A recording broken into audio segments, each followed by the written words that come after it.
وجل في كتابه المبين وفرقانه المتين وقرآنه المجيد. بسم الله الرحمن الرحيم. وقبل يستفتحون على الذين كفروا فلما جاءهم ما عرفوا كفروا به فلعنة الله على الكافرين.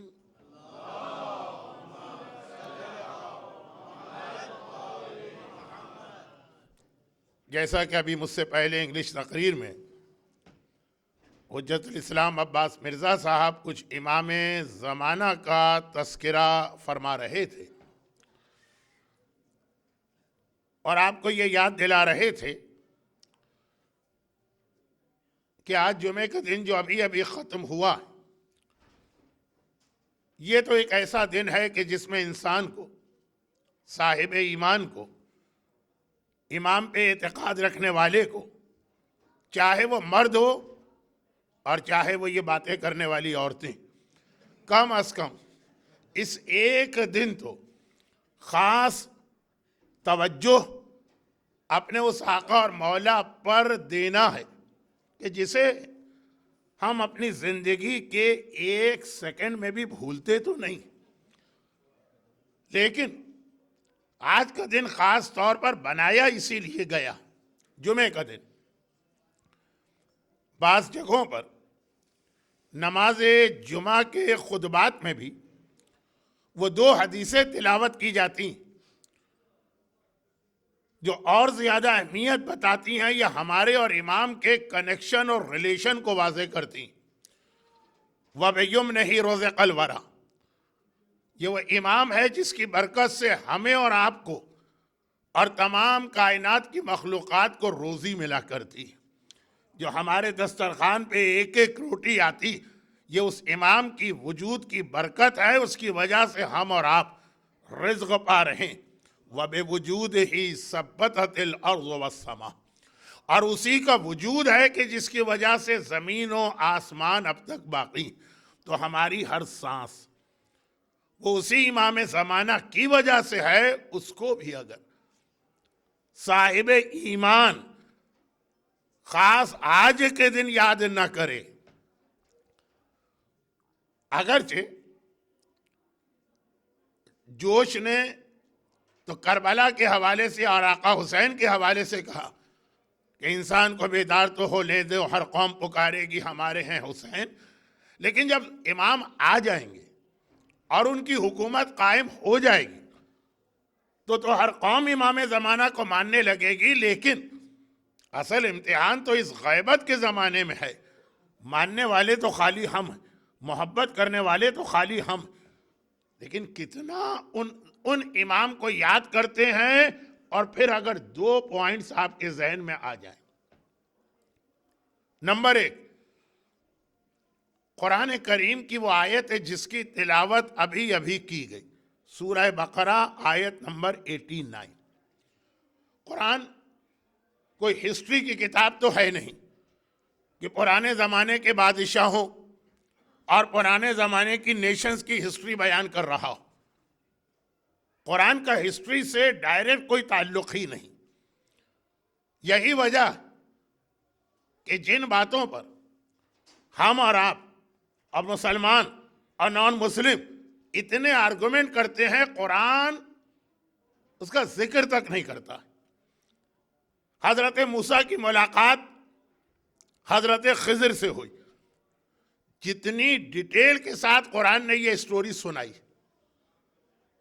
حضرت یوسف کے علاوہ اتنی ڈیٹیل میں کوئی اور سٹوری نہیں آئی، لیکن قرآن نے خضر کا نام تک نہیں لیا، یہ تک نہیں بتایا کہ وہ نبی تھے کہ غیر نبی تھے، یہ تک نہیں بتایا کہ وہ انسان تھے کہ کوئی فرشتے تھے۔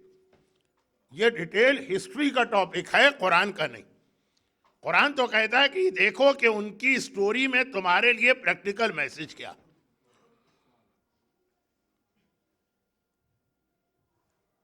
بہت ہی مشہور کرسچینٹی اور مسلمانوں کا اختلاف، حضرت ابراہیم نے اپنے کس بیٹے کے گلے پہ چھری رکھ کر انہیں ذبح کرنا چاہا، اسماعیل یا اسحاق؟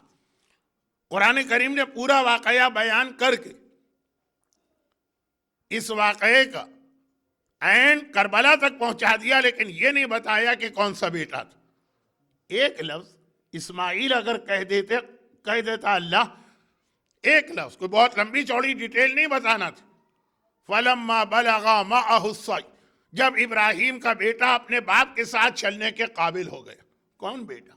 ایک لفظ آ جاتا، شاید اتنے جھگڑے اور آرگومنٹ جو اسلام اور کرسچینٹی کے درمیان ہے ختم ہو جاتا۔ قرآن نے ذکر ہی نہیں کی، صرف اس کا پریکٹیکل اسپیکٹ لیا کہ اس واقعے میں تمہارے اور ہمارے لیے میسج کیا، اور یہ قرآن کا اسٹائل ہر جگہ پر۔ چنانچہ جب سورہ بقرہ میں آیت نمبر 89 آ رہی تو قرآن کوئی ہسٹری نہیں بتا رہا، یقیناً اس کے اندر ہمارے اور آپ کے لیے کوئی ایسا پریکٹیکل میسج ہے جو قرآن ہمیں یاد دلانا چاہتا۔ اس آیت پر میں نے کم سے کم 40 45 50 مجلسیں تو پڑھی، لیکن 2 دن کی یہ مجالس کا یہ سلسلہ، جتنے 1000 میل کا فاصلہ میں طے کر کے آیا ہوں، ہر 1000 میل پہ اگر ایک مومن کو میں مانگوں تو وہ بھی نظر نہ آ رہا ہے، اس سے بھی کم، تو اس کے اندر میں بہت زیادہ ڈیٹیل میں جانا نہیں چاہ رہا ہوں۔ کبھی موقع ملے گا تو اس آیت کی پوری تشریح ہوگی، لیکن ابھی ترجمہ بھی خود ترجمہ without any explanation and without any تفسیر کمپلیٹ میسج ہم کو دے رہا اور بتا رہا کہ قرآن یہ ہسٹری نہیں بتا رہا، ہمیں ایک وارننگ دے رہا۔ اب آیت ترجمہ، اے رسول تمہارے آنے سے پہلے یہ لوگ، ایک گروپ کا تذکرہ ہو رہا، یہ لوگ دعا کرتے تھے، یستفتحون، یہ لوگ دعا کرتے تھے کہ تم جلدی آ جاؤ تاکہ تمہارے ذریعے یہ لوگ کافروں کو ختم کریں، کفر پہ غلبہ حاصل کریں، وکٹری، فتح، نصرت۔ یستفتحون علی الذین کفروا، یہ جوس کے اس گروپ کی بات ہو رہی جن کی ڈیٹیل خود ان کے سردار کی بیٹی جناب صفیہ نے بتائی، جو بعد میں ہماری اور آپ کی ماں قرار پائیں جب رسول خدا نے خیبر کی وکٹری کے بعد جناب صفیہ سے ان کی اپنی ول پر شادی کی۔ جناب صفیہ مدینہ کے سردار کی بیٹی تھی، خیبر کے سردار کی بیوی تھی۔ اچھا، خیبر کا واقعہ ہمارے یہاں اتنا پڑھا جاتا، لیکن خیبر کا سردار کون تھا یہ بھی کسی کو نہیں معلوم۔ مرحب و انتر سردار نہیں تھے، وہ فوج کے کمانڈر ان چیف یا چیف آف اسٹاف یا لیڈر تھے، اور وہ سردار کی بیوی صفیہ۔ ایسا ہی ہوتا، بڑے لوگ اپنی بیٹیاں بڑے لوگوں میں دیتے ہیں۔ تو مدینہ کے سردار کی بیٹی خیبر کے سردار کی بیوی بیوہ ہونے کے بعد آتی ہے، پیغمبر سے شادی کی خواہش ظاہر کرتی ہے۔ جب شادی ہو جاتی ہے تو سوال کیا جاتا کہ آپ نے رسول خدا سے یہ شادی کیوں کرنا چاہیے؟ خود انہوں نے کہا تھا، تو انہوں نے پھر واقعہ بتایا اپنے شوہر کا، اپنے باپ کا، اپنے چچا کا۔ یہ تینوں بڑے بڑے سردار ہیں کہ ان سرداروں کی میٹنگ میں کیا طے پایا، اور وہ جیسا کہ میں نے کہا کہ 40 45 مجالس اس پہ پڑھی جا سکتی ہیں، میں پڑھ چکا ہوں آلریڈی۔ خلاصہ یہ کہ خود بیٹی اپنے باپ کی اور بھتیجی اپنے چچا کی اور بیوی اپنے شوہر کی رپورٹ دے رہی ہے، وہ اس آیت کی تفسیر۔ لیکن میں صرف اللہ کے الفاظ کا ترجمہ کرتا ہوں۔ یستفتحون علی الذین کفروا، یہودیوں کا یہ گروپ کافروں کو شکست دینے کے لیے رسول کا انتظار کر رہا، اپنے کسی فائدے کے لیے نہیں۔ انہیں نہ اپنے لیے جائیداد چاہیے، نہ دولت چاہیے، نہ اقتدار چاہیے، نہ کرسی چاہیے، یعنی ان کے انتظار کا مقصد ہے کفر کا خاتمہ، ایک ریلیجس پرپس ہے۔ ہم میں سے تو کچھ لوگ، شاید میں کسی مومن کی انٹینشن پہ اٹیک نہیں کر سکتا، لیکن شاید اس لیے بھی امام کا انتظار کر رہے ہیں کہ ان کے آنے کے بعد ہمیں کچھ بینیفٹ اور فائدے ملیں گے۔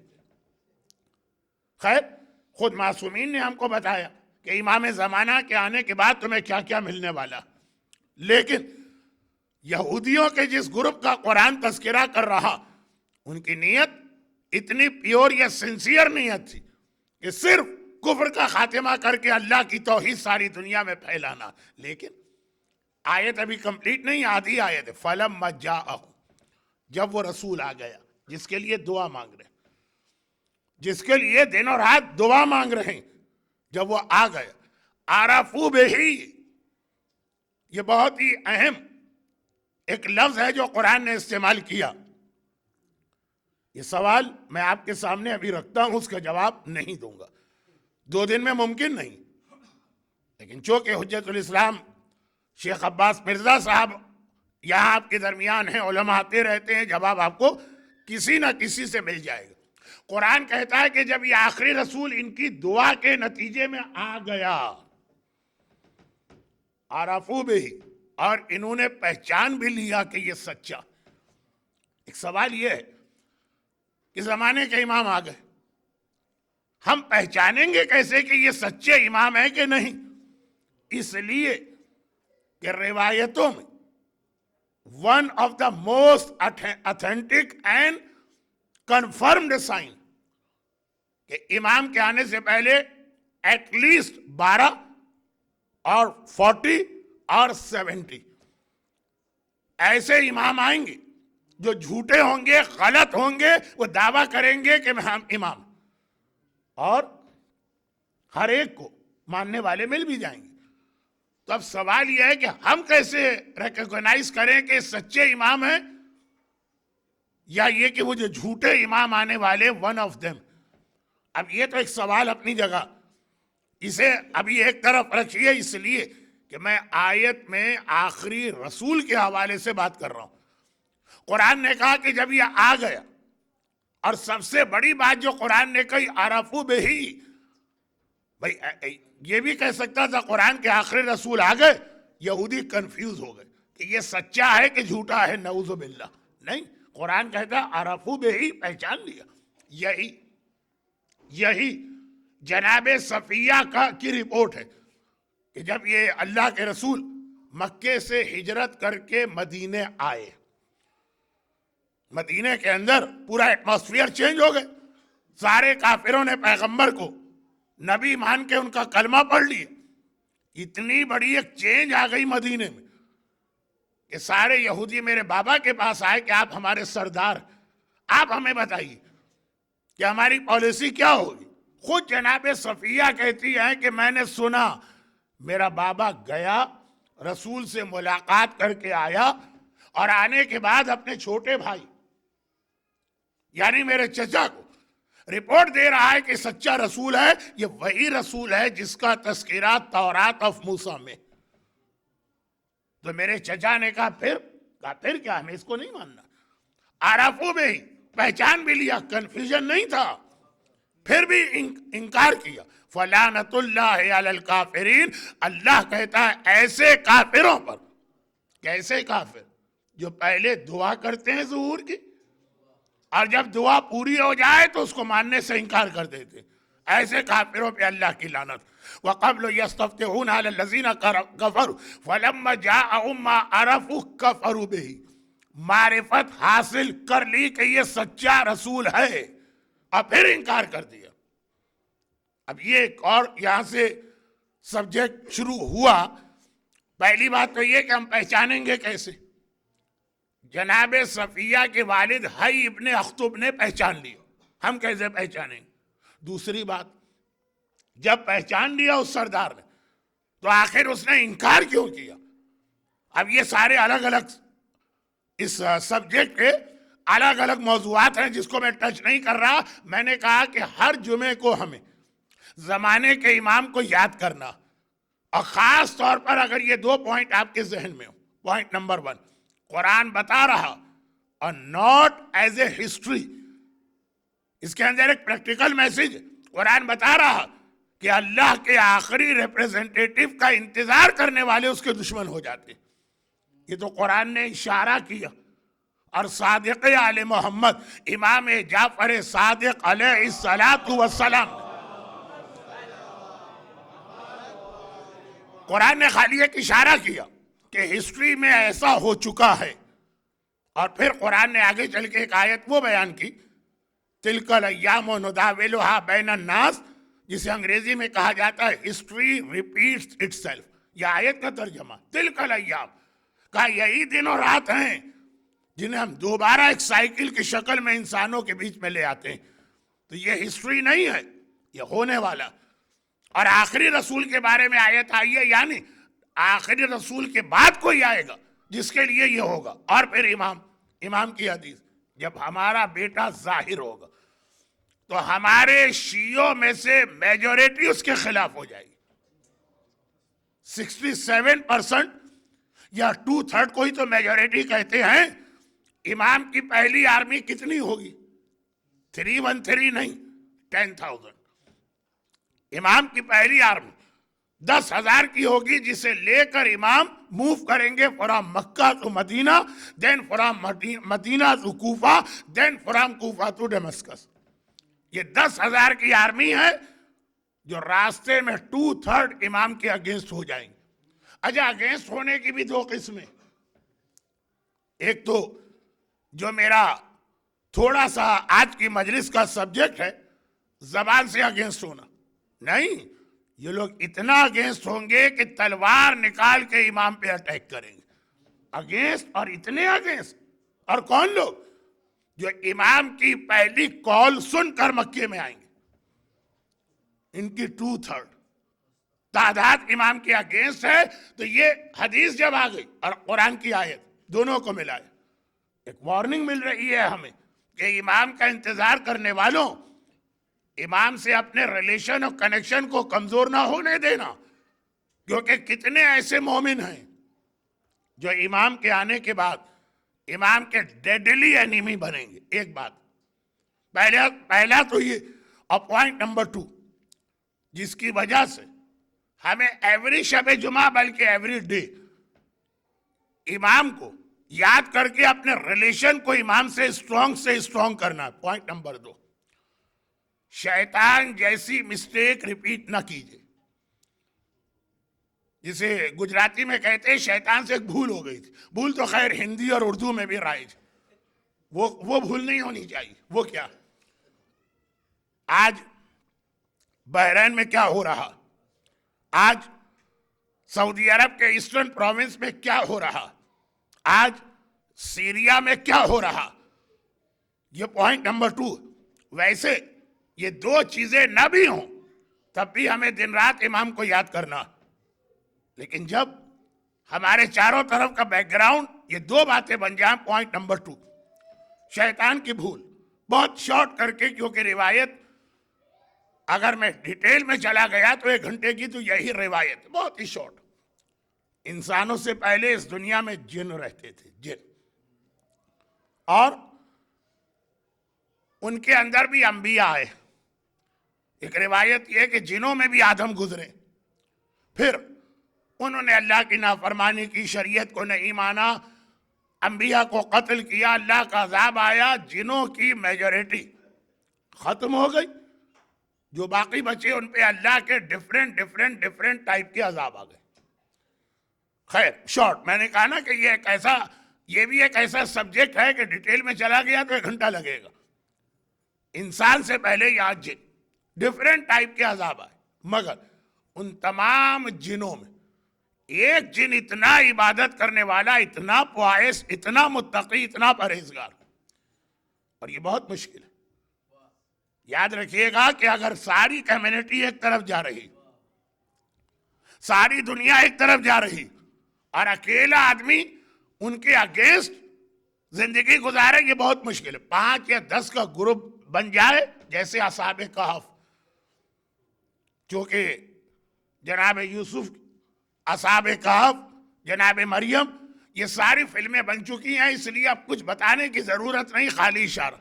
پھر بھی اصحاب کہف ایک گروپ تو تھا نا، 4 5 7 ایک دوسرے کو سپورٹ کرتے ہیں، مورلی ایک دوسرے کا ساتھ دیتے ہیں. لیکن اکیلا اگر صرف سنگل پرسن کسی ایسی جگہ جہاں سب لوگ ایک طرف ہوں یا اکیلا ایک طرف، وہ بہت مشکل کام. وہ جن اتنا نیک تھا کہ اپنی ساری قوم کی مخالفت، وہ اللہ کے راستے پہ چل رہا. چنانچہ جب جنوں پہ عذاب آیا تو اس ایک جن عزازیل، اس کی عبادت کی وجہ سے اللہ نے خوش ہو کر اسے اتنا ہائی اسٹیٹس دیا کہ 7ویں آسمان پر، پہلا نہیں، سیکنڈ نہیں، تھرڈ نہیں، 7ویں آسمان پر حضرت جبرائیل کے گھر کے برابر اس کا گھر بنا کے دیا۔ اب یہ وہ حضرت جبرائیل کے ساتھ رہتا۔ ایک بار بہت ڈیٹیل ہو رہی ہے اور اس کی ضرورت نہیں ہے، آسمان پہ فرشتے جو ہیں سب کا اسٹیٹس برابر نہیں۔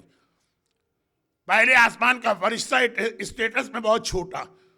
اب اگر یہاں پاکستان کے کچھ لوگ ہیں تو گریڈ 2، گریڈ 3، چپراسی، کلرک، پھر آفس سپرنٹینڈنٹ، پھر کہیں سیکریٹری گریڈ 22 آتا، وہ گریڈ 2 کا فرشتہ۔ پھر چوتھے آسمان کا اس سے بڑا 7ویں آسمان کا فرشتہ ہائیسٹ گریڈ۔ سب سے چھوٹے گریڈ کے فرشتے نے آسمان کے نوٹس بورڈ پر، یہاں بھی کوئی نہ کوئی نوٹس بورڈ ہوگا، نوٹس بورڈ پر اللہ کی طرف سے ایک نوٹس دیکھا کہ جو میری سب سے زیادہ عبادت کر رہا اس پر میرا سب سے سخت عذاب آنے والا، جو میری پنشمنٹ ہے سب سے بڑی وہ اس کو ملے گی۔ اس نے یہ اناؤنسمنٹ پڑھا، کہنے لگا although اس میں لکھا ہے جو سب سے زیادہ عبادت کر رہا، میں عبادت تو سب سے زیادہ نہیں کرتا ہوں، لیکن میں پاسبل کہ یہ عذاب میرے پر آ جائے، گھبرا گئے۔ اس نے اپنے سے بڑے فرشتے سے کانٹیکٹ کیا، اس لیے کہ آج وہابیت اور اس ٹائپ کے کتنے ہی نظریے ہمارے درمیان مشہور کر دیے جائیں امنگ مسلم، وسیلہ یا توسل یا اپنے سے بڑے کا سہارا لے کر اللہ کے پاس جانا ہے، یہ اسلام کا بنیادی عقیدہ، اس کو کوئی ڈینائی نہیں کر سکتا۔ چنانچہ پہلے آسمان کے فرشتے نے کہا کہ اللہ کا عذاب آنے والا، میں دعا تو کرتا ہوں لیکن ایک وسیلہ مجھے لینا ہوگا۔ وہ اپنے سے بڑے کے پاس گئے، وہ اپنے سے بڑے کے پاس، یعنی ایک چین بن گئی۔ ہر فرشتہ یہ اناؤنسمنٹ سنتا اور گھبرا کے کہتا ہے کہ میں تمہارے لیے کیسے دعا کروں، کہیں یہ میرے لیے یہ اناؤنسمنٹ نہ ہو، میرے پر اللہ کا عذاب نہ ہے۔ وہ 3rd والا 5th کے پاس گیا، 5th والا 7 کے پاس گیا، آخر میں 4 بڑے فرشتوں تک بات پہنچی، آخر میں جبرائیل تک بات گئی۔ جبرائیل نے دیکھا فرشتوں کا ایک اتنا بڑا مجمع میرے پاس آ رہا، جس میں گریڈ 1 کا فرشتہ بھی ہے، گریڈ 22 کا فرشتہ بھی ہے، 7ویں آسمان کا فرشتہ بھی ہے، ملک الموت بھی۔ گھبرا کے کہا کہ یہ جو ایک اسورٹڈ ٹائپ کا مجمع ہے، وائے؟ کہا کہ یہ ہم نے آسمان پہ ایک اعلان دیکھا ہے کہ اللہ کا بہت بڑا عذاب آنے والا، ہم ڈر رہے ہیں کہ وہ ہمارے لیے نہ ہو۔ ہم نے اپنے سے بڑے سے کہا، اس نے کہا کہیں میرے لیے نہ ہو، وہ اپنے سے بڑے کے پاس گئے، آخر ہم تمہارے پاس آئے۔ جبرائیل نے کہا کہ اس کے اندر نام نہیں ہے، کہیں یہ میرے لیے نہ ہو۔ اور جب جبرائیل نے بھی منع کر دیا، اب کون بچا؟ یہ بات ہے آدم سکھ کی کریشن سے پہلے۔ جبرائیل نے کہا میرا دوست، میرا نیبر، جو اللہ کو اتنا پسند ہے کہ اللہ نے اسے زمین سے اٹھا کے 7th آسمان پہ میرا نیبر بنایا، چلو وہاں گئے۔ برابر میں تو گھر تھا، یہ جبرائیل، یہ عزازیل بھی ایک ابٹ سرپرائز، بھئی اتنے سارے فرشتے کیوں؟ کہا اللہ نے ایک اعلان کیا، میرا سب سے بڑا عذاب آنے والا، اور ہم میں سے ہر ایک ڈر رہا ہے کہ وہ کہیں ہمارے لیے نہ ہو۔ اب تم ایک بچے ہو، ہمارے لیے دعا کرو۔ عزازیل نے ہاتھ اٹھا دی، خدا بندہ یہ فرشتے تجھ سے بہت ڈر رہے، اپنے عذاب کو اگر ان پر آ رہا ہے تو ہٹا لے۔ امام نے فرمایا اللہ نے یہ دعا قبول کی، ان میں سے کسی پہ عذاب نہیں آیا، لیکن کیا تم نے، یا ورڈنگ میری، امام کے الفاظ نہیں ہیں، میسج امام کا، کیا تم نے دیکھا کہ کسی فرشتے نے وہ بلنڈر مسٹیک نہیں کی؟ اس نے آخری والے نے کر لی۔ ہر فرشتہ اپنے لیے گھبرا گیا، کہیں یہ عذاب میرے لیے نہ ہو۔ عزازیل نے جب یہ سنا، باقی سب کے لیے دعا کر دی، اپنے لیے نہیں سوچا کہ کہیں ایسا نہ ہو کہ یہ اناؤنسمنٹ میرے لیے ہو، اور وہ اسی کے لیے تھا۔ اسی کا نام شیطان، یہی شیطان جسے ہم آج شیطان کہتے، ابلیس کہلاتا تھا، ایکچول نام اس کا عزازیل۔ سب کے لیے دعا کر رہا، سب اللہ کے عذاب سے بچ گئے، اپنے لیے دعا کرنا بھول گئے۔ سوچا بھی نہیں تھا کہ میرے اوپر بھی عذاب آ سکتا، کیا ٹیکن فار گرانٹڈ جسے انگلش میں کہتے کہ ہم تو ہیں عذاب سے بچے ہوئے۔ ہم پر کہاں سے عذاب آئے گا؟ اور نتیجے میں اسی پہ عذاب آیا. ابھی محترم حجت الاسلام عباس مرزا صاحب میرا انٹروڈکشن کرا رہے تھے برزخ کے حوالے سے. وہ تو خیر انہوں نے خاصا احترام رکھا، ورنہ کوئی غیر عالم ہوتا تو یہ کہتا ہے کہ قبر اور موت اور سانپ اور بچھو اور جہنم والے آ گئے. بھئی یہی تو میرے بارے میں کہا جاتا، بلکہ بچے کہتے ہیں ڈراکولا آف اسلام. تو خیر وہ بات یہ تھی کہ آج بھی ہم میں کچھ ایسے لوگ ہیں جنہوں نے یہ سمجھا ہوا ہے نمازیں قضا کریں، روزے نہ رکھیں، عورتیں بے حجاب گھومیں، بچے ڈسکو ڈانس پارٹیز میں شریک ہو جائیں، مکس گیدرنگ ہمارے ہاں ہوتی رہے، ہر گناہ کرتے رہیں، عذاب تو ہم پر آ ہی نہیں سکتا. بلکہ کتنے ہی لوگ ایسے جو اسی اسٹائل میں تیاری کر کے بیٹھے کہ آئے ذرا قبر میں کوئی عذاب کا فرشتہ ایسا ڈانٹ کے بھگائیں گے. ان کو پتہ ہی نہیں قبر کسے کہتے، ان کو پتہ ہی نہیں ہے کہ اس زبان جسے لکھنؤ کی عورتیں للو بیگم کہتی ہیں یہ دنیا میں چل سکتی ہے، قبر میں نہیں چل سکتی. یہ عالم کے خلاف چل سکتی، یہ مجتہد کے خلاف بول سکتی، یہ مرجع کی توہین کر سکتی ہے، لیکن قبر میں جاؤ گے تو یہی زبان اتنا انسان کے اگینسٹ ہو جائے گی. تو یہ جو ایک تصور آ گیا کہ کچھ بھی کرو، جان بوجھ کے کرو، گناہ کرو، اسی شریعت کا مذاق اڑاؤ جس شریعت کے پروٹیکشن کے لیے حسین نے اپنے اکبر کو قربان کیا، جس شریعت کو بچانے کے لیے حسین نے اپنے اصغر کو قربان کیا، نہیں جس شریعت کو بچانے کے لیے حسین نے اپنی زینب کی چادر کو قربان کیا، اسی کا مذاق اڑو، اسی شریعت کے اگینسٹ جاؤ اور یہ سمجھو کہ عذاب آ ہی نہیں سکتا. اس پر میں ذرا آگے چل کے بات کروں گا. لیکن شیطان ابلیس عزازیل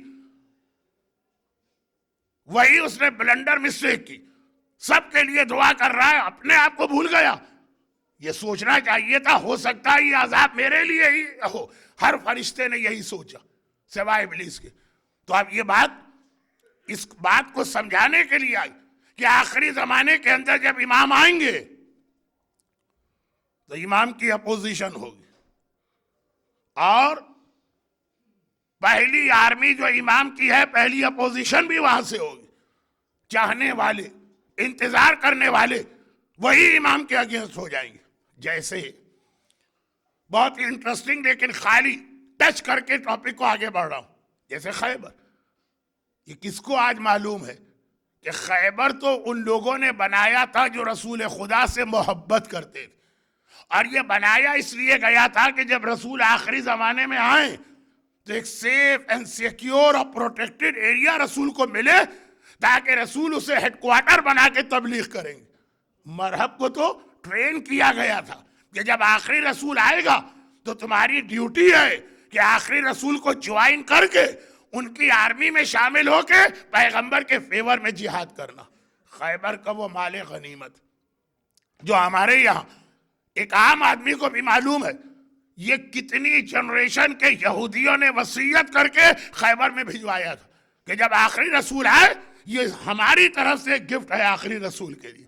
وہ مال غنیمت بھی پیغمبر کے خلاف استعمال ہوا جو پیغمبر کے نام پر ڈونیٹ کیا تھا ان بزرگوں نے. وہ مرحب بھی پیغمبر کے خلاف میدان میں آیا جسے اس کے پیرنٹس نے ڈونیٹ کیا تھا پیغمبر کی سپورٹ کرنے کے لیے. اور وہ خیبر بھی اسلام کے خلاف اتنا بڑا سینٹر اور ہیڈ کوارٹر بنا ہر کانسپیرنسی اور سازش کا، جسے بنایا اس لیے گیا تھا. یہ جگہ بہت ہی سیف اینڈ سیکیور ہے، یہاں رسول خدا بیٹھ کے تبلیغ دین کرے.